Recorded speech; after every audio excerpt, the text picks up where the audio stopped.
Hallelujah, price the Lord. നമ്മളൊരു വ്യക്തിയുടെ അനുഭവം ശ്രദ്ധിച്ചുകൊണ്ടാണ് ഇന്ന് ശുശ്രൂഷയിലേക്ക് പ്രവേശിക്കുന്നത്. ആസാമിൽ നിന്ന് ഒരു കുടുംബം ഒരു അനുഭവം ഇവിടെ അട്ടപ്പാടിയിൽ വന്ന് പങ്കുവെക്കുകയുണ്ടായി.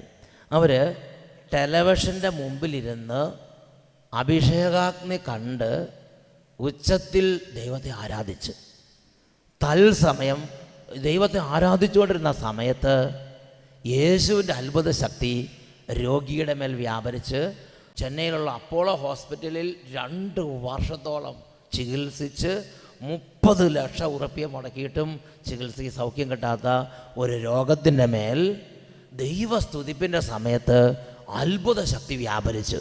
ആ ഒരു അനുഭവമാണ് ഇവർ പറയാൻ പോകുന്നത്. നമുക്കൊന്ന് ശ്രദ്ധിച്ച് കേൾക്കാം. എൻ്റെ സഹോദരരെ, എൻ്റെ മോന് വേണ്ടി സാക്ഷ്യം പറയാൻ വേണ്ടിയാണ് വന്നിരിക്കുന്നത്. ഇവനൊരു ആക്സിഡൻ്റ് ഉണ്ടായിട്ട് 9 ഓപ്പറേഷൻസ് നടന്നു. അതിൽ 2 ആസാമിൽ, 3 കേരളത്തിൽ, കോട്ടയം കാരിത്താസ് ഹോസ്പിറ്റൽ. ബാക്കി ഓപ്പറേഷൻ നടന്ന അപ്പോളോ ചെന്നൈയിലാണ്, ഫസ്റ്റ് മെറ്റ് ഓഫ്.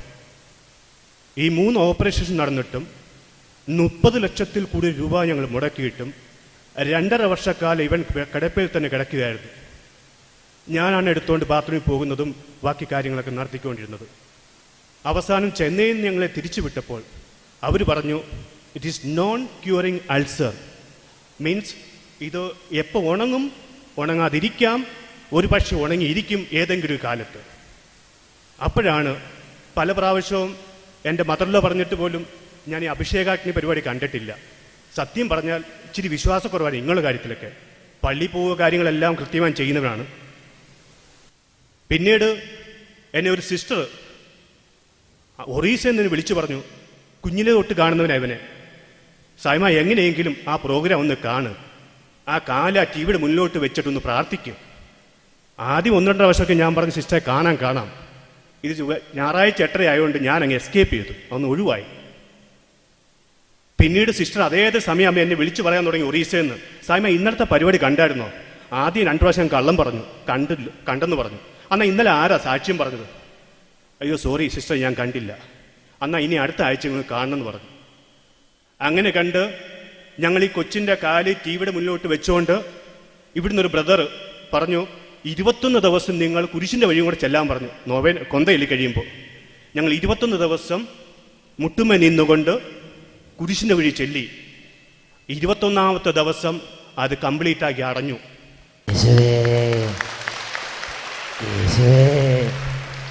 അഭിഷേകാഗ്നി നടക്കുമ്പോൾ ടെലിവിഷന്റെ മുമ്പിലേക്ക് ഈ ഉണങ്ങാത്ത വ്രണങ്ങളുള്ള ഈ കാലെല്ലാം വെച്ച് പ്രാർത്ഥിക്കുക അല്ലേ? എന്നിട്ട് 21 ദിവസം കുരിശിന് വഴി ചെയ്ത് ഞങ്ങൾ ഈ പ്രാർത്ഥന തുടങ്ങുന്ന മുമ്പ് ഇമെയിലിൽ കൂടെ അച്ഛന് ഫോട്ടോ വെച്ചു കൊടുത്തു. അച്ഛൻ ഒരു വാക്ക് റിപ്ലൈ ചെയ്തു, I will pray for you. അച്ഛൻ എന്നിട്ട് ഞങ്ങൾ ആ ഫോട്ടോ ഞാൻ കണ്ട കാലിങ്ങനെ ഉണങ്ങാത്ത മുറിവിൽ വരുമ്പോ ആ കുട്ടി ചോരയും വെള്ളം ഇങ്ങനെ ഒഴുകിക്കൊണ്ടിരിക്കുകയായിരുന്നു. 9 ഓപ്പറേഷൻ കാണുമ്പോൾ തന്നെ, ഫോട്ടോ കാണുമ്പോൾ തന്നെ നമുക്ക് ഭയങ്കരമായിട്ട് മനസ്സിലൊരു ഭയങ്കര ടച്ച് വരും. അതായത് ഇത്രയും തകർന്നൊരു കാലായിരുന്നു അത്. ആ കാല് ശരിക്കും പറഞ്ഞാൽ ഒരു കാൽമുട്ടിന്റെ മുകളിൽ തൊട്ട് താഴെ വരെ പല. ഇത് കാലിന്റെ കണ്ണായതുകൊണ്ട് വെയിറ്റ് കൊടുക്കാനേ പറ്റില്ല. വെയിറ്റ് കൊടുക്കുമ്പോൾ വീണ്ടും പൊട്ടുക, ചോര വരും, വെള്ളം. ഞങ്ങളെ 2ാമത് ചെക്കപ്പിന് അപ്പോൾ വിളിച്ചപ്പോൾ അവർ ഡോക്ടർമാർ ചോദിച്ചു, 5 പേരെ, group of doctors, that is plastic surgeons ആണ്. അവർ ചോദിച്ചത് കണ്ടപ്പോൾ വിശ്വസിക്കാൻ പറ്റില്ല. എന്നോടും ഭാര്യയോടും ചോദിച്ചു, നിങ്ങൾ എന്താ ചെയ്തത്? ഡോക്ടർ, ഞങ്ങൾക്ക് ഒരു നിവൃത്തിയില്ല, ഞങ്ങൾ ഇങ്ങനെ റിട്രീറ്റ് സെൻ്ററുമായിട്ട് ബന്ധപ്പെട്ട് പ്രാർത്ഥിച്ചു. അപ്പോൾ അവർ പറഞ്ഞു, leave all these things, you tell the fact. അവർക്കറിയണം വെദർ നിങ്ങൾ മെഡിസിൻ ചേഞ്ച് ചെയ്തോ, അതോ ഡ്രസ്സിങ്ങിൻ്റെ മെറ്റീരിയൽ ചേഞ്ച് ചെയ്തോ, അതോ നിങ്ങൾ വേറെ ആരെങ്കിലുമായിട്ട് കൺസൾട്ട് ചെയ്തോ.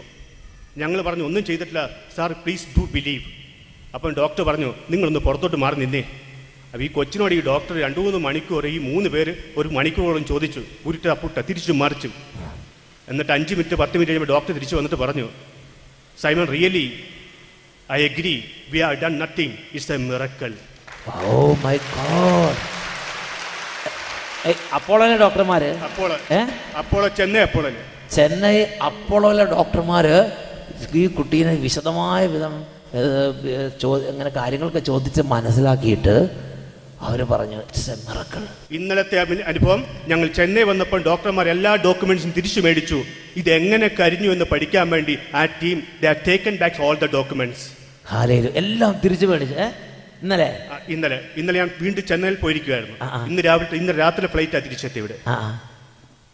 സോ ഈ അനുഗ്രഹം ഇത് ടി വി കൂടെ കണ്ട് പ്രാർത്ഥിച്ചുകൊണ്ടതാണ്. അഭിഷേകാഗ്നി നടക്കുന്ന സമയത്ത് കാല് മുമ്പിലേക്ക് നീട്ടി വെച്ച് പ്രാർത്ഥിച്ച് അല്ലേ, കാല് തുറന്നു വെച്ച്. ആ ഇമെയിൽ ഞാൻ ഓർക്കുന്നുണ്ട് കേട്ടോ. ഇമെയിൽ അച്ഛന് പല പ്രാവശ്യം അത് എനിക്ക് ഭയങ്കര ടച്ചിങ് ആയി കേട്ടോ. ദൈവമേ. സോ ടി വി കണ്ടാൽ അന്ന് ഇമെയിലിൽ ഇവരൊരു കാര്യം പറഞ്ഞാണ്, എന്ന് ഞാൻ എഴുന്നേറ്റ് നടക്കണോ അന്ന് ഞാൻ അട്ടപ്പാടി വരുമെന്ന് അന്ന് ഇവര് മനസ്സ്. അച്ഛൻ ഒരിക്കലും അനൗൺസ് പറഞ്ഞാൽ, പ്രാർത്ഥന സമയത്ത് പറഞ്ഞാൽ, മാതാവേ നിന്റെ പരിശുദ്ധാത്മാവ് പ്രാവിന്റെ രൂപത്തിൽ വന്ന് ആ മുറിവുകളൊക്കെ ഒന്ന് കൊത്തി ശരിയാക്കണമെന്ന്.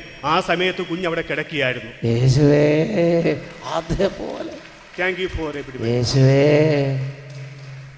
എന്നിട്ട് അപ്പോളോ ചെന്നൈ അപ്പോളോ അവിടെയായിരുന്നു ശരിക്കും ഇതിന്റെ ഏറ്റവും ക്രിട്ടിക്കൽ ട്രീറ്റ്മെന്റ്. അപ്പോഴവരാണ് പറഞ്ഞത് it is a non curing അൾസറാണ് അല്ലേ. കംപ്ലീറ്റ് അങ്ങനെ വ്രണവും പഴുപ്പുമായിരുന്നു ശരിക്കും. ആർക്കെങ്കിലും ഇവിടെ ഉണ്ട്, എന്റെ ഫോട്ടോസ് എല്ലാം ഉണ്ട്. നമ്മുടെ മനസ്സ് ടച്ച് ആവും. അതുപോലെ എനിക്ക് ഞാൻ 2 വർഷം മുമ്പ് 1 വർഷം മുമ്പ് കണ്ട ഫോട്ടോയാണ് ഇമെയിലിൽ. അതിപ്പോഴും എന്റെ മനസ്സിൽ കിടപ്പുണ്ട്. 2.5 വർഷം സ്കൂളിൽ പോയില്ല. ഈ ജനുവരി തൊട്ടാണ് സ്കൂളിൽ പോകുന്നത്. ഗ്രേറ്റ് മിറക്കിൾ മാൻ. ഇത് ആസാമിൽ നിന്ന് ഇത് സാക്ഷ്യപ്പെടുത്താൻ വേണ്ടി തന്നെ അതിനുവേണ്ടി മാത്രം വന്നാണ് ഞങ്ങൾ വന്നത്. അവിടുന്ന് ഫ്ലൈറ്റിൽ പോകുന്നുണ്ടാവില്ല, ട്രെയിനിൽ ഫ്ലൈറ്റിൽ വന്നു. 2 ഫ്ലൈറ്റ് ഇവിടെ വന്നത്. ആസാമിൽ നിന്ന് ചെന്നൈ വരെ ഒരു ഫ്ലൈറ്റ്, ചെന്നൈയിൽ നിന്ന് കോയമ്പത്തൂർ ഒരു ഫ്ലൈറ്റ്, അവിടെ നിന്ന് കണ്ട് വന്നു. ഒരിക്കൽ ഡിസംബർ 25 ഞങ്ങൾക്ക് അവധി, ഞങ്ങൾക്ക് ഡേറ്റ് തന്നായിരുന്നു. അന്ന് അച്ഛൻ ഇവിടെ അട്ടാലിച്ചൻ ഇവിടെ ഇല്ല എന്ന് പറഞ്ഞുകൊണ്ട് മാത്രം ഞങ്ങൾ ബാംഗ്ലൂരിൽ തിരിച്ചു പോവുകയായിരുന്നു. അന്ന് ഇവിടെ വരെ വന്നിട്ട് തിരിച്ചു പോയി, ബാംഗ്ലൂർ വരെ വന്നിട്ട് തിരിച്ചു പോയി. അച്ഛൻ ഇല്ലെന്ന് പറഞ്ഞു. അച്ഛൻ പരിപാടിയായിരുന്നു. നിങ്ങളെ ഞാൻ പ്രത്യേകം ഒന്ന് സ്നേഹിച്ച് അനുഗ്രഹിക്കുകയാണ്.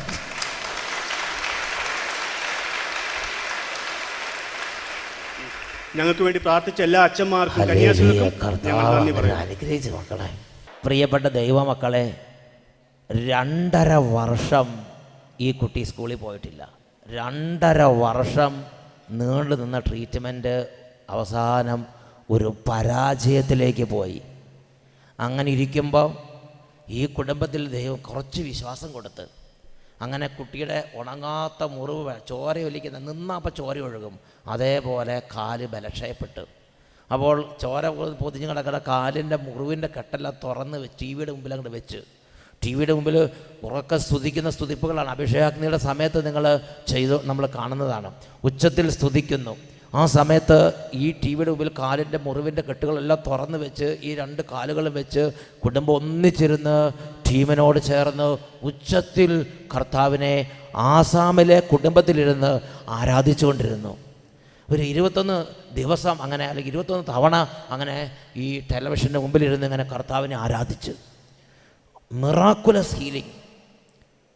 ചെന്നൈയിലുള്ള അപ്പോളോ ഹോസ്പിറ്റലിലെ ആ ഡോക്ടർമാരുടെ സംഘം അതുവരെ ഉണ്ടായിരുന്ന മുഴുവൻ ഡോക്യുമെൻറ്റ്സും തിരിച്ചു വാങ്ങി. എന്ന് പറഞ്ഞത് ഞങ്ങളൊന്നും ചെയ്തതല്ല, ദൈവം നേരിട്ട് ചെയ്തതാണ്. ഞങ്ങൾ എഴുതി തന്ന എല്ലാം തിരിച്ചു തന്നേക്കെ പറഞ്ഞ് ഒക്കെ തിരിച്ചെടുത്തു. നമുക്ക് ദൈവസ്തുതിപ്പിൻ്റെ അത്ഭുതകരമായ ശക്തി. സങ്കീർത്തന പുസ്തകത്തിൽ 22-ാം അധ്യായം 3-ാമത്തെ തിരുലിഖിതം ദൈവത്തിൻ്റെ വചനം പഠിപ്പിക്കുകയാണ്.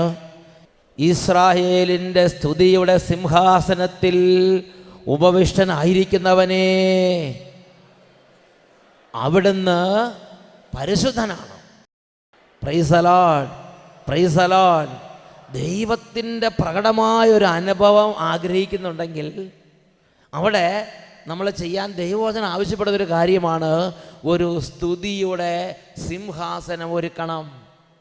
ഒരു സ്തുതിയുടെ സിംഹാസനം. നിങ്ങളൊരു കുടുംബമായി സമ്മേളിക്കുമ്പോൾ ഒരു സ്തുതിയുടെ സിംഹാസനം ഒരുക്കുക. അവിടെ കർത്താവ് ആഗതനാകും. നിങ്ങൾ ഒരു സഭയായി സമ്മേളിക്കുമ്പോൾ അവിടെ സ്തുതിയുടെ സിംഹാസനം ഒരുക്കുക.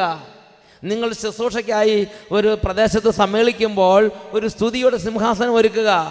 നിങ്ങൾ 2-3 വ്യക്തികൾ ഒരുമിച്ച് കൂടുമ്പോൾ സ്തുതിയുടെ സിംഹാസനം ഒരുക്കുക. അവിടെ ഇസ്രായേലിൻ്റെ പരിശുദ്ധൻ, ജീവിക്കുന്ന ദൈവം തൻ്റെ സജീവ സാന്നിധ്യം നൽകും. ഉച്ചത്തിൽ പറഞ്ഞേ ഹല്ലേലൂയ. പ്രിയപ്പെട്ട സഹോദരങ്ങളെ, ടെലിവിഷനിൽ അഭിഷേകാഗ്നി ശുശ്രൂഷ ശ്രവിക്കുന്ന അനേകം കുടുംബങ്ങളിൽ കുട്ടികൾ മാതാപിതാക്കന്മാരോട് ചോദിക്കുന്നൊരു ചോദ്യമുണ്ട്. അല്ലെങ്കിൽ കുടുംബത്തിൽ നല്ല ദൈവാനുഭവം വരാത്തവർ ചോദിക്കുന്നൊരു ചോദ്യമുണ്ട്: എന്തിനാണ് എപ്പോഴും ഈ ഹല്ലേലൂയ പറയുന്നത്?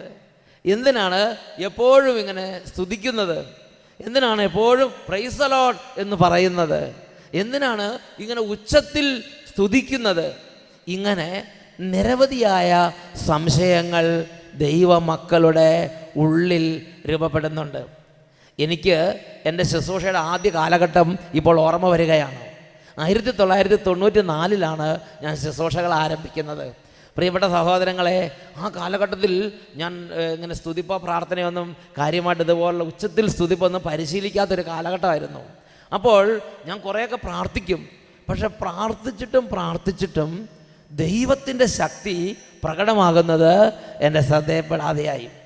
കാണുന്നില്ല, ദൈവത്തിൻ്റെ ശക്തി വെളിപ്പെടുന്നില്ല. അപ്പോൾ എനിക്ക് വലിയ സങ്കടമായി. അപ്പോൾ ഞാൻ കർത്താവിനോട് പറഞ്ഞു: കർത്താവേ, ഞാൻ അങ്ങയോട് കാര്യമായിട്ട് വേറെ ഒന്നും ചോദിക്കുന്നില്ല. എനിക്ക് ഒരു കാര്യം അങ്ങ് ചെയ്തു തന്നാൽ മതി. എനിക്ക് ലോകത്തിലേക്ക് വെച്ച് വളരെ ശക്തിയുള്ള ഒരു പ്രാർത്ഥന പഠിപ്പിച്ചു തരണം. ഒരു അച്ഛൻ എന്ന നിലയ്ക്ക് പ്രാർത്ഥിക്കാൻ അറിയില്ലെങ്കിൽ പിന്നെ എന്താ കാര്യം? അപ്പം അതുകൊണ്ട് ജനങ്ങൾ എൻ്റെ അടുത്തേക്ക് വരുമ്പോൾ അവർ വേറെ ഒന്നും ചോദിക്കുന്നില്ല. എൻ്റെ ചെറുപ്പകാലത്ത് ചില പള്ളികളിൽ ഞാൻ കണ്ടിട്ടുണ്ട് ആളുകൾ പണത്തിന് വേണ്ടി ചില പള്ളികളെ സമീപിക്കുന്നത്. പക്ഷേ എൻ്റെ അടുത്തേക്ക് അങ്ങനെ പൈസ ചോദിച്ച് ആരും വരണില്ല. എൻ്റെ അടുത്തേക്ക് പ്രാർത്ഥിക്കണം എന്ന് പറഞ്ഞ് കർത്താവ് അനേകം ആത്മാക്കളെ കൂട്ടിക്കൊണ്ട് വരുന്ന ഒരു കാലം. അപ്പോൾ എനിക്കാണെങ്കിൽ ഞാൻ പ്രാർത്ഥിച്ചിട്ട് ശക്തി കാണുന്നുമില്ല.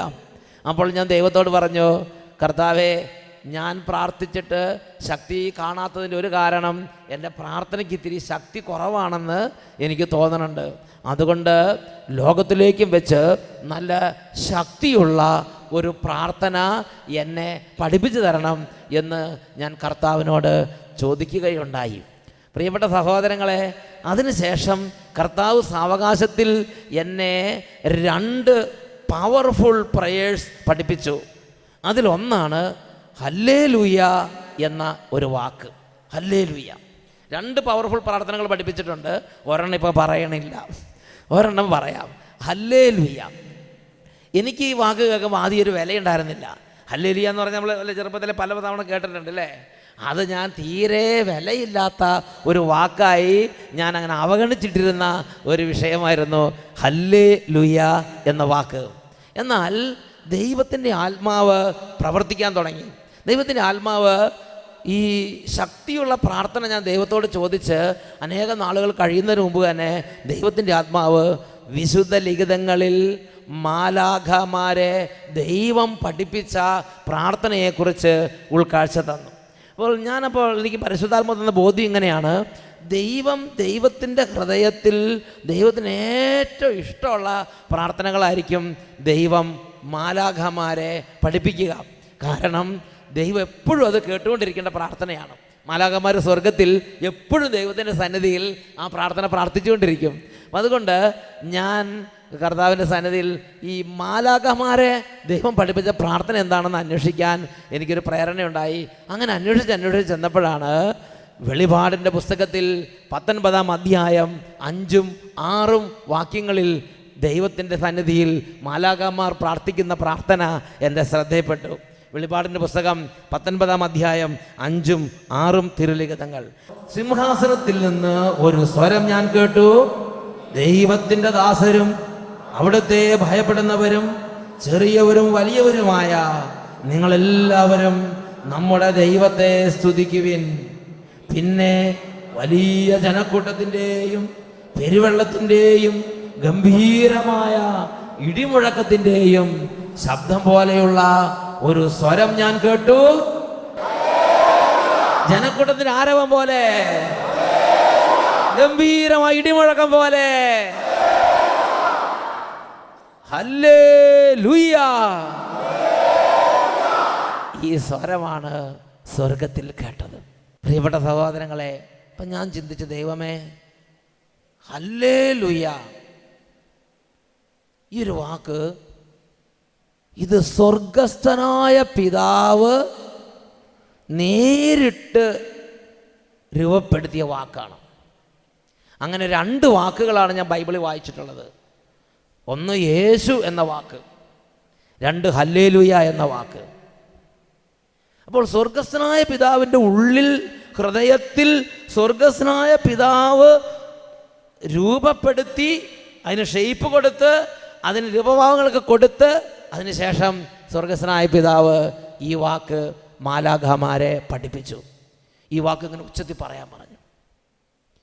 ദൈവജനത്തെ രൂപപ്പെടുത്തിയപ്പോൾ സ്വർഗസ്ഥനായ പിതാവ് സ്വർഗത്തിൽ മാലാഖമാരെ പഠിപ്പിച്ച അതേ വാക്ക് തന്നെ ഭൂമിയിൽ ദൈവജനത്തെ പഠിപ്പിച്ചു. എന്നിട്ട് ദൈവജനത്തോട് പറഞ്ഞു, ഈ വാക്കുകൾ ഇങ്ങനെ ഉച്ചത്തിൽ പറയണം. ഈ വാക്കുകൾ ഉച്ചത്തിൽ പറഞ്ഞാൽ വലിയ ശക്തി, അവിടെ ദൈവം വന്ന് വസിക്കും. ദൈവത്തിൻ്റെ സിംഹാസനം ഇങ്ങനെയുള്ള ഈ സ്തുതിപ്പിൻ്റെ വാക്കുകൾ കൊണ്ടാണ് ഒരുക്കപ്പെടുന്നത്. അങ്ങനെ ദൈവത്തിൻ്റെ ജനം ഒരുമിച്ച് കൂടുമ്പോൾ ദൈവത്തിൻ്റെ ഈ വലിയ സ്തുതിഗീതത്തിൻ്റെ ഈ വാക്ക് ഉപയോഗിച്ച് ദൈവികമായൊരു സിംഹാസനം ഒരുക്കിയാൽ അവിടെ ദൈവം വന്ന് വസിക്കും. ദൈവം അവിടെ ആ സമൂഹത്തിൻ്റെ മധ്യ ദൈവത്തോട് ഇരിക്കുകയാണ്, ദൈവമായിട്ട് സന്നിഹിതനാവുകയാണ്. ഇതൊന്നും ആദ്യകാലത്ത് എനിക്ക് ഗ്രഹിക്കാൻ പറ്റുന്ന കാര്യങ്ങളായിരുന്നില്ല. ഇതൊക്കെ പഠിപ്പില്ലാത്തവരുടെയും ബുദ്ധിയില്ലാത്തവരുടെയും ഒരു കാര്യമായിട്ടാണ് ഞാൻ കണക്കാക്കിയിരുന്നത്. അപ്പോഴാണ് പറയണത്, ഇത് ഒരിക്കൽ രാവിലെ പറഞ്ഞാൽ പോരാ, ഉച്ചയ്ക്ക് പറഞ്ഞാൽ പോരാ, വൈകുന്നേരം പറഞ്ഞാൽ പോരാ. കർത്താവിൻ്റെ സഭ യാമപ്രാർത്ഥനകളിൽ കർത്താവിൻ്റെ മക്കളോട് പറഞ്ഞത് എങ്ങനെയാണ്? എല്ലാ ശ്വാസോച്ഛ്വാസത്തിലും നമുക്ക് കർത്താവിനെ സ്തുതിക്കാം. കർത്താവിനെ എല്ലാ ശ്വാസോച്ഛ്വാസത്തിലും ഇങ്ങനെ സ്തുതിക്കണം. ഹല്ലേലൂയ ഹല്ലേലൂയ ഹല്ലേലൂയ ഇങ്ങനെ ഇടയ്ക്കിടയ്ക്ക് പറയണം. ഈ ടോക്കിൻ്റെ ഇടയ്ക്കിടയ്ക്ക് പ്രൈസ് ലോർഡ് എന്ന് പറയണല്ലോ, അത് അങ്ങനെ പോരാ. ഈ ഹല്ലേലൂയ എന്ന വാക്കിൻ്റെ അർത്ഥം ദൈവത്തിന് സ്തുതി എന്നാണ്. അതിന് ഇംഗ്ലീഷ് വാക്കാണ് പ്രൈസ് ലോർഡ്. അപ്പോൾ ഇതിങ്ങനെ ഇടയ്ക്കിടയ്ക്ക് നമ്മളിതിങ്ങനെ പറഞ്ഞുകൊണ്ടിരിക്കണം. അങ്ങനെ പറഞ്ഞുകൊണ്ടിരിക്കുമ്പോൾ ദൈവത്തിൻ്റെ അത്ഭുത ശക്തി അവിടെ വ്യാപരിക്കാൻ തുടങ്ങും. സഗീവൻ ധ്യാന കേന്ദ്രം തുടങ്ങിയപ്പോൾ കർത്താവ് പറഞ്ഞൊരു കാര്യമുണ്ട്, ഇത് ധാരാളമായി ഉപയോഗിക്കണം. ഈ വാക്ക് ഹല്ലേലൂയ ഹല്ലേലൂയ എന്ന വാക്ക് ധാരാളം ഉപയോഗിക്കണം. ടെലിവിഷനിൽ അഭിഷേകാഗ്നി പ്രോഗ്രാം തുടങ്ങിയപ്പോഴും ഈശോ നൽകിയൊരു നിർദ്ദേശമുണ്ട്, ഹല്ലേലൂയ ഹല്ലേലൂയ എന്ന വാക്ക് ധാരാളം ഉപയോഗിക്കണം. സഗീവൻ ധ്യാന കേന്ദ്രത്തിൽ എന്ത് തുടങ്ങുമ്പോഴും ആദ്യം കർത്താവ് തരുന്ന ഒരു നിർദ്ദേശമുണ്ട്, ഇവിടെ എല്ലാം ഹല്ലേലൂയ ഹല്ലേലൂയ എന്ന വാക്ക് ധാരാളം ഉപയോഗിക്കണം. അപ്പം ഞാൻ ചിന്തിച്ച്, കർത്താവേ, അതൊക്കെ പ്രാർത്ഥനയുടെ സമയത്തൊക്കെ ഉപയോഗിച്ചാൽ പോരെ, വെറുതെ ഇങ്ങനെ നടന്ന് പറയേണ്ട കാര്യമുണ്ടോ? ഈ അടുത്ത കാലത്ത് എനിക്ക് മനസ്സിലായി, നമ്മളിങ്ങനെ നടക്കുമ്പോൾ ഈ ചെടികളുടെ നേരെ ഹല്ലേലൂയ പറയണം. നമ്മളിങ്ങനെ നടക്കുമ്പോൾ ഇങ്ങനെ പറയുമ്പോൾ ഈ ഹല്ലേലൂയ എന്ന വാക്ക് തട്ടിക്കഴിയുമ്പോൾ കല്ലും മണ്ണും പോലും വ്യത്യാസപ്പെടുകയാണ്. കോയമ്പത്തൂരിൽ നിന്ന് ഒരു സഹോദരി ഇവിടെ വന്നു. ആ സഹോദരി കല്യാണം കഴിഞ്ഞിട്ട് അന്ന് വരെ സ്വന്തമായി വീടില്ല. അങ്ങനെ ഇരിക്കുമ്പോൾ ഇവിടെ ഈ ഹല്ലേലൂയ ഹല്ലേലൂയ ഇതും പിന്നെ കുരിശിൻ്റെ വഴി പ്രാർത്ഥനകളെ കണ്ടപ്പോൾ ആ സഹോദരിക്ക് പരിശുദ്ധാത്മ ബോധ്യം കൊടുത്തു, ഇവിടുന്ന് 2 കല്ലെടുത്ത് കൊണ്ടുപോയി ഇട്ടാൽ എൻ്റെ പ്രശ്നത്തിൽ ദൈവം ഇടപെടുമെന്നൊരു ബോധ്യം ഉണ്ടായി. അങ്ങനെ ആ സഹോദരി 2 കല്ലും വഹിച്ചുകൊണ്ട് ഇവിടുന്ന് നേരെ കോയമ്പത്തൂർ ഒറ്റപ്പോക്ക്. അവിടെ ഇവിടെ കല്ല് നോക്കിയപ്പോൾ ആ കുരിശിൻ്റെ വഴിയുടെ അവിടെ കുറേ കല്ലുകൾ മെറ്റലുകൾ കിടപ്പുണ്ടല്ലോ, അതുകൊണ്ട് കുറേ അങ്ങ് വാരിക്കൊണ്ടുപോയി. അത് വീട്ടിൽ കൊണ്ടങ്ങ് ഇട്ട്. എന്തുണ്ടായ അനുഭവം എന്ന് ആ സഹോദരി പറയണത് നമുക്കൊന്ന് ശ്രദ്ധിക്കാം.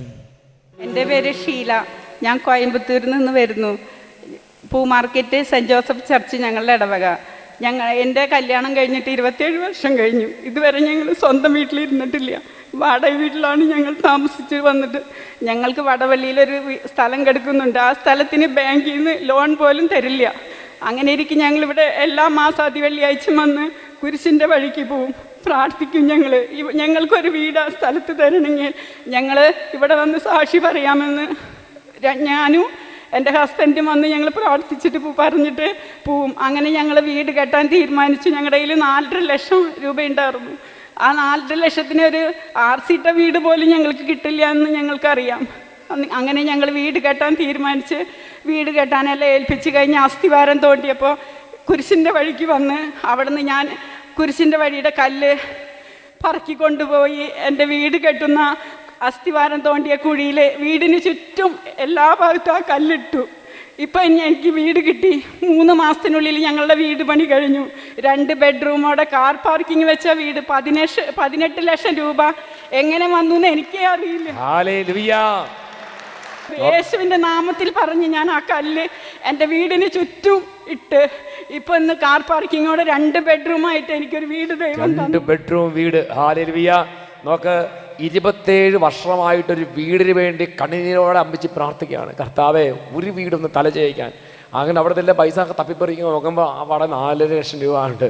4 ലക്ഷം രൂപ ഇന്നത്തെ കാലഘട്ടത്തിൽ ഒന്നുമില്ല നമുക്കറിയാം. പക്ഷേ അമ്പിച്ച് പ്രാർത്ഥിച്ചു. ഈ കുരിശിൻ്റെ വഴിയിൽ നിന്ന് വീടിന് ചുറ്റും കല്ല് ഇടണമെങ്കിൽ കുറേ കല്ല് ഇവിടുന്ന് ചുമന്നിട്ട് പോയിട്ടുണ്ടാവും. ഹല്ലേലൂയ. നമുക്ക് ആ കല്ലും ഇവിടുന്ന് ചുമന്ന് വണ്ടിയെ കയറ്റി അത് എൻ്റെ വീടിന് ചുറ്റും ഇട്ടു. ഞാൻ വാതിലിന് കതകിന്റെ താഴത്തും കൂടി എൻ്റെ അട്ടപ്പാടിയിൽ യേശുവേ. നോക്ക, കല്ലൊക്കെ എടുത്ത് തോളെ വെച്ച് അങ്ങ് പോയി. അവിടെ ചെന്നിട്ട് വീടിന് ചുറ്റും എനിക്ക് യേശുവേ, യേശു നാമം പറഞ്ഞാണ് വീടിന് ചുറ്റും ഇട്ടത്. ഹല്ലേലൂയ. യേശു നാമം പറഞ്ഞ് അമ്മച്ച് പ്രാർത്ഥിച്ചു. ഇത് ആ ഓരോ കല്ലിലും ഇവിടുന്ന് ആളുകളുടെ ആ വേർപ്പും എല്ലാവരുടെ ദുഃഖത്തിന്റെ കണ്ണീരിന്റെ കല്ലണത്. അതുപോലെ അതിൽ കെട്ടിപ്പൊക്കിക്കുന്ന വീടാണ്. അതൊരു മൂലക്കല്ലായിട്ട് മാറി. ഹല്ലേലൂയ.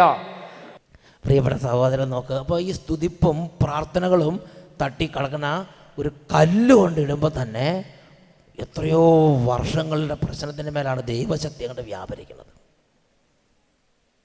അപ്പോൾ സ്തുതിപ്പിൻ്റെ സമയത്ത് സ്തുതിക്കുന്ന വ്യക്തികൾക്ക് മാത്രമല്ല, ആ പരിസരങ്ങളിൽ പോലും വലിയ ദൈവശക്തി ആവസിക്കും. വലിയ ദൈവശക്തി ആവസിക്കും. സ്തുതിക്കുന്ന സമയത്ത് വെറുതെ ഒന്ന് കൈ വെക്കാൻ പറഞ്ഞാൽ മതി. കൈ വെക്കുമ്പോൾ തന്നെ ആ വെക്കുന്ന ആളുടെ കയ്യിലൂടെ ദൈവത്തിൻ്റെ ശക്തി ഒഴുകും. കാരണം ദൈവത്തിൻ്റെ നമ്മൾ കൈ ഉയർത്തി സ്തുതിക്കുമ്പോൾ ആ കൈകളിൽ ദൈവത്തിൻ്റെ സാന്നിധ്യം വന്ന് നിറയുകയാണ്. പിന്നെ വെറുതെ കൈ വെക്കുമ്പോൾ അത്ഭുതം. ഞാൻ ഓർക്കുന്നുണ്ട്, കണ്ണൂർ പിലാത്തറ എന്ന് പറഞ്ഞ സ്ഥലം, അവിടെ ഒരു കൺവെൻഷൻ നടക്കുന്ന സമയത്ത് കർത്താവ് പറഞ്ഞു ജനങ്ങളോടെല്ലാം കൈ ഉയർത്തി സ്തുതിക്കാൻ പറഞ്ഞു. കൈ ഉയർത്തി സ്തുതിച്ചു. അതിനുശേഷം തൊട്ടടുത്തുള്ള രോഗികളായ ആരെങ്കിലും അവരുടെ മേൽ കൈ വെക്കാൻ പറഞ്ഞു. അപ്പോൾ ഒരു സഹോദരി എന്ത് ചെയ്തു, ആങ്ങളെ അടുത്തുണ്ട്, ആങ്ങളയുടെ തലയിലേക്ക് കൈ വെച്ചു. ആങ്ങളയ്ക്ക് എന്താ വെച്ചാൽ 32 ആണി ഉള്ള ഒരാളാണ്. 32 ആണിയുള്ള ഒരു അപ്പോൾ എന്ത് കൈ അങ്ങോട്ട് വെച്ച് രാത്രി ചെന്ന് നോക്കുമ്പം ഒരു തരിയാണി ഒരു കംപ്ലീറ്റ് വിട്ടുപോയി. എൻ്റെ പേര് ലിസി. ഞങ്ങൾ തളിപ്പറമ്പ് പൂവ ഇടവകയിൽ നിന്ന് വരുന്നു. പിലാത്രയെ വെച്ചിട്ട് വട്ടയിലച്ഛൻ്റെ ധ്യാനം നടന്നുകൊണ്ടിരുന്ന സമയത്ത് തലയിൽ കൈവച്ച് പ്രാർത്ഥിക്കാൻ പറഞ്ഞ സമയത്ത് എൻ്റെ സഹോദരന് വേണ്ടിയിട്ട് തലയിൽ കൈവച്ച് പ്രാർത്ഥിച്ചു. കാലിൽ 32 ആണിയോളം ഉണ്ടായിരുന്നു, കുഞ്ഞാണി. അന്ന് വൈകിട്ട് വീട്ടിൽ ചെന്ന് കാല് മടക്കി വെക്കുന്ന സമയത്ത് ഞാൻ കാലിൻ്റെ അടിപ്പാദം സഹോദരൻ്റെ കാലിൻ്റെ അടി പിടിച്ച് നോക്കുമ്പം ഒറ്റ ആണിയുമില്ല. യേശുവേ, 32 ആണി തലയിൽ കൈവച്ച് പ്രാർത്ഥിക്കാൻ സമയത്ത് ആ ആണി എങ്ങോട്ട് പോയെന്ന് അറിയാൻ മേല. ഹല്ലേലൂയ എന്നൊക്കെ പറഞ്ഞേ ഹല്ലേലൂയ, ഹല്ലേലൂയ. അപ്പം അതുകൊണ്ട് ദൈവത്തിൻ്റെ വചനം ദൈവമക്കൾക്ക് നൽകുന്ന നിർദ്ദേശം എങ്ങനെയാണ്? പ്രഭാഷകന്റെ പുസ്തകം 43-ാം അധ്യായം അതിൽ 30-ാമത്തെ തിരുലിഖിതം. എല്ലാ കഴിവും ഉപയോഗിച്ച് കർത്താവിനെ സ്തുതിക്കണം. അപ്പോൾ കർത്താവിനെ സ്തുതിക്കണമെന്ന് അലസത പാടില്ല. ടെലിവിഷൻ്റെ മുമ്പിൽ ഇരുന്ന് പ്രാർത്ഥിക്കുമ്പോഴാണെങ്കിലും, ഒരു ധ്യാന കേന്ദ്രത്തിൽ പോയി പ്രാർത്ഥിക്കുന്ന സമയത്താണെങ്കിലും, ഒരു ഇടവക ദേവാലയത്തിൽ പോയി പ്രാർത്ഥിക്കുന്ന സമയത്താണെങ്കിലും, ഒരു ധ്യാനം കൂടുന്ന സമയത്താണെങ്കിലും, ഒറ്റയ്ക്കിരുന്ന് പ്രാർത്ഥിക്കുമ്പോഴാണെങ്കിലും അലസത ഒട്ടും നന്നല്ല. എന്തു ചെയ്യണം? നിങ്ങളുടെ മുഴുവൻ ശബ്ദം ഉപയോഗിക്കണം, നിങ്ങളുടെ മുഴുവൻ കഴിവ് ഉപയോഗിക്കണം. കൈ കൊട്ടണം, കൈകൾ ഉയർത്തണം. ആഹ്ലാദ ആരവങ്ങളോടെ സ്തുതിഗീതങ്ങളോടെ ജീവിക്കുന്ന കർത്താവിന് മുമ്പിൽ സ്തുതികളും ബലികളും അർപ്പിക്കണം. എല്ലാ കഴിവും ഉപയോഗിച്ച് കർത്താവിനെ സ്തുതിക്കുവിൻ. ഈ സമയം നമുക്ക് എഴുന്നേറ്റ് നിൽക്കാം. കുറച്ചു നേരം നമ്മൾ കർത്താവിനെ ഉച്ചത്തിൽ പാടി സ്തുതിക്കാൻ പോവുകയാണ്. പ്രൈസ് ദി ലോർഡ് എന്നൊക്കെ പറഞ്ഞ് ഹല്ലേലൂയ, ഹല്ലേലൂയ. സ്തുതിപ്പിൻ്റെ ബന്ധനങ്ങൾ മാറട്ടെ, പ്രാർത്ഥിക്കാൻ തടസ്സങ്ങൾ മാറട്ടെ. പ്രാർത്ഥിക്കുമ്പോൾ ദൈവമക്കളെ മൂടുന്ന അലസത, ക്ഷീണം, മടുപ്പ്, മന്ദത ഇവയെല്ലാം വിട്ടുമാറി പോകട്ടെ. 2 കരങ്ങൾ ഉയർത്തി എത്ര ഉച്ചത്തിൽ കർത്താവിനെ ആരാധിക്കാമോ, എത്ര ഉച്ചത്തിൽ കർത്താവിനെ സ്തുതിക്കാമോ അത്രയും ഉച്ചത്തിൽ ഉറക്കെ സ്തുതിക്കുന്നു. Hallelujah, hallelujah. യേശുവേ ആരാധന. കർത്താവേ, ഈ സമൂഹത്തിൽ നിന്ന് ക്ഷീണങ്ങൾ മാറട്ടെ. ഈ ശുശ്രൂഷ പങ്കെടുത്തുകൊണ്ടിരിക്കുന്ന എല്ലാ മക്കളിൽ നിന്ന് കാലങ്ങളായുള്ള മന്ദത, മരവിപ്പ്, ക്ഷീണം, മടുപ്പ്, അടഞ്ഞ പ്രകൃതം ഇപ്പോൾ യേശുനാമത്തിൽ വിട്ടുമാറി പോകട്ടെ. Hallelujah, hallelujah.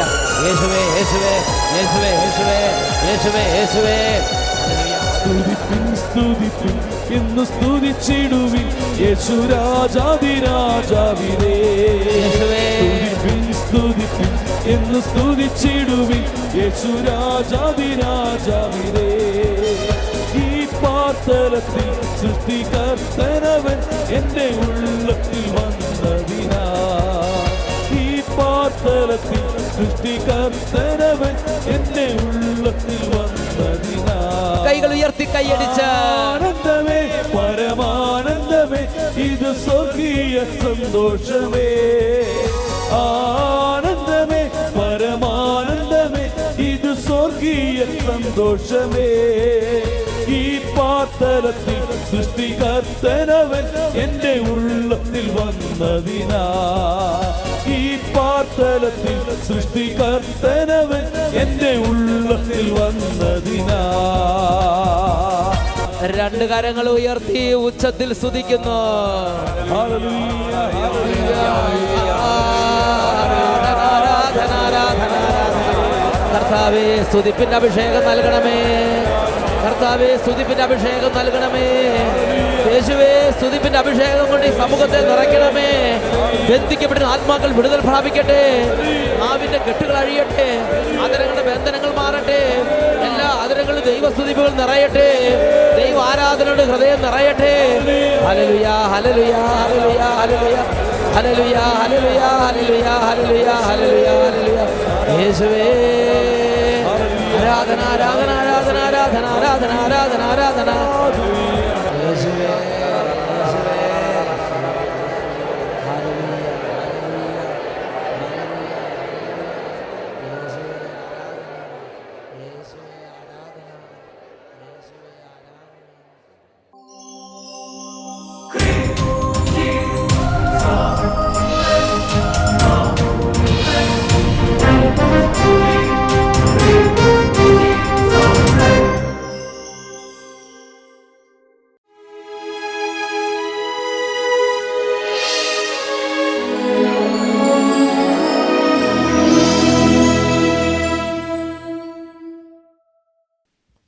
പ്രിയപ്പെട്ട ദൈവമക്കളെ, മുട്ടുകുത്തി നിന്നുകൊണ്ട് രണ്ട് കരങ്ങളും ദിവ്യകാരുണ്യ ഈശോയിലേക്ക് ഉയർത്തിപ്പിടിച്ച് അവിടുന്ന് സ്വർഗീയമായ അഭിഷേകം ഈ സമൂഹത്തിന് മേൽ ചൊരിയാൻ ഹല്ലേലൂയ എന്ന നാമം അവിടുന്ന് നൽകി, എന്ന വാക്ക് അവിടുന്ന് നൽകി. യേശു എന്ന നാമം അവിടുന്ന് നൽകി. ഉന്നതമായ ദാനങ്ങൾ അവിടെ നമുക്ക് നൽകി. നന്നായിട്ട് കൈകൾ ഉയർത്തിപ്പിടിക്കുക. എത്ര ഉറക്കെ യേശുവിനെ വിളിക്കാമോ അത്രയും ഉറക്കെ യേശുവിനെ വിളിച്ച്, എൻ്റെ ദൈവമേ, എൻ്റെ യേശുവേ, ഇപ്പോൾ എൻ്റെ കുടുംബത്തിലേക്ക് വരണമേ. മക്കളെ, നിങ്ങൾ എവിടെയായിരുന്നാലും ഇപ്പോൾ വിശ്വാസത്തോടെ ഉച്ചത്തിൽ ഉറക്കെ യേശുവിനെ വിളിക്കുന്നു. യേശുവേ,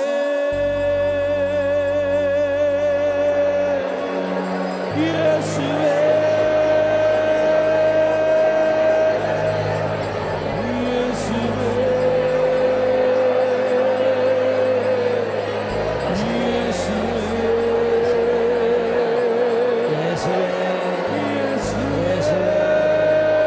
അവിടുന്ന് കുടുംബങ്ങളെ സ്പർശിക്കണമേ. മക്കളെ അനുഗ്രഹിക്കണമേ. നിലവിളിക്കുന്ന കുടുംബങ്ങളിലേക്ക് എഴുന്നള്ളി വരണമേ. വിദ്യാർത്ഥികളെ അനുഗ്രഹിക്കണമേ. ബാലികാ ബാലന്മാരെ അനുഗ്രഹിക്കണമേ. യുവാക്കന്മാരെ അനുഗ്രഹിക്കണമേ. നവദമ്പതികളെ അനുഗ്രഹിക്കണമേ. കുടുംബങ്ങളെല്ലാം കണ്ണുനീര് ഒപ്പിയെടുക്കണമേ. യേശുവേ, യേശുവേ, യേശുവേ, യേശുവേ, യേശുവേ, യേശുവേ, യേശുവേ, യേശുവേ.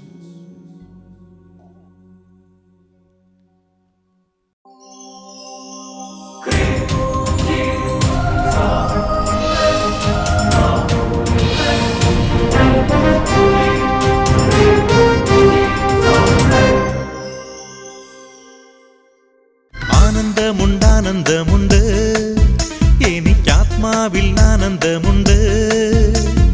ആനന്ദമുണ്ട്, എനിക്കേശുവിൽ ആനന്ദമുണ്ട്.